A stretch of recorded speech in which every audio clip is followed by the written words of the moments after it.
من أجمل القصائد التي دارت علي وهي قصيدة الشاعر أبو قيس المشألي اللي قال فيها: قال أبو قيس بدري عالصعاليق بدري عشت واموت متربع عروش الصدارة، ما خلق من يروم الوصل عند شعري لم يلد بوه، عاده لم يخض البكارة لا قطن يضاهيني ولا ألف، حمري في رهاب الأدب والشعر حرفي مناره في يميني قلم يعطش القطرات، حبري والرعد هاجسي صبت شخوب المطارة هاجسي ذي معي بالراس، فانوس سحري فهم مدراك فوق دراك فهمي شطارة، آخر القابل قبني أبي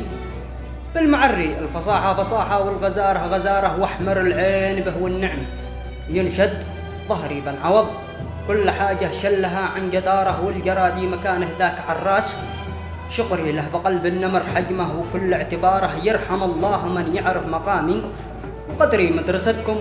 وانا ارهن الطلب والاشاره قبل هذا، وذا يوجد معي خلف صدري قلب حساس، ناموسه وعزه شعاره ثوبي المرجله منذ بدايات صغري داري تشرفت من عفتي والطهاره، مشألة عزوتي مهبط شموخي وفخري والقبيله ارندس من عرين النماره، ساعة الساعة راسي يدخله 100 عفري ببصر الخصم، قدامي حبيبه سجاره هدية الفسل عندي ما تجي ربع، وظفري والصديق الوفي لو ما كسبته خساره، بخسر انسان ما يمشي مع الناس دغري باني الويل، ذي رد البطانه